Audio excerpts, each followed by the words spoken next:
আসসালামু আলাইকুম। আমি মাকসুদুর রহমান। আমি একজন ইতালি ভুক্তভোগী, অ্যাপার্টমেন্ট ভুক্তভোগী।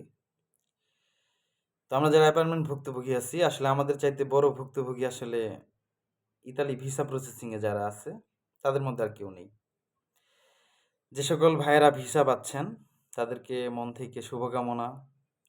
আর যারা হতাশ হচ্ছেন, তাদের জন্য সমবেদনা জানানো ছাড়া আসলে আর কিছু করার নেই।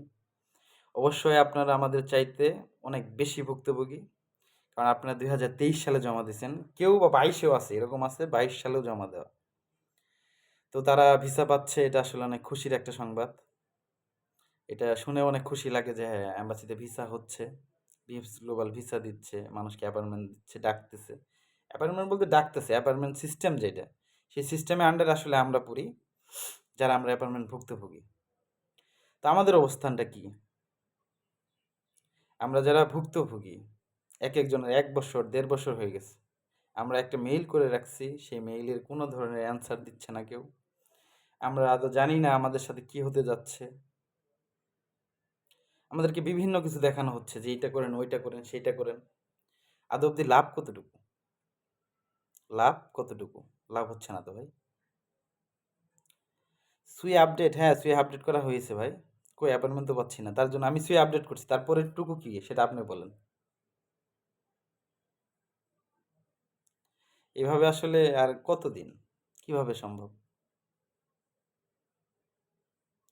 খুবই সহজ একটা জিনিস। সেটা সিস্টেমের মাধ্যমে আমাদেরকে আসলে বছরের পর বছর ঝুলানো হচ্ছে। আমাদের মেইল করা আছে, আমাদের পাসপোর্ট জমা নেই। আমাদের কি দিয়ে মেইল করা আছে?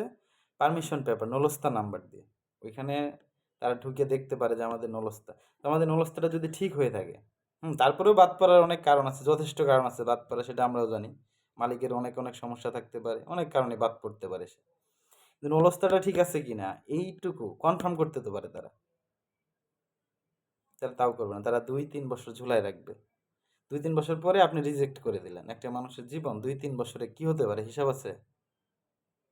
আহারে সিস্টেম। আর এটা নিয়ে অনেক আন্দোলন, অত কিছু করার পরে মানে কি লাভ? আমাদের মানে কি বলবো, আমাদের টোটাল দেশের যে সিস্টেম, গভর্নমেন্ট সিস্টেম, গভর্নমেন্টের কোনো লোক, সাধারণ কোনো লোক থাকে না, দেশপ্রেমিক এরকম কোনো লোক কেউ আগে আসে নাই আমাদের এই ভুক্তভোগীদের জন্য।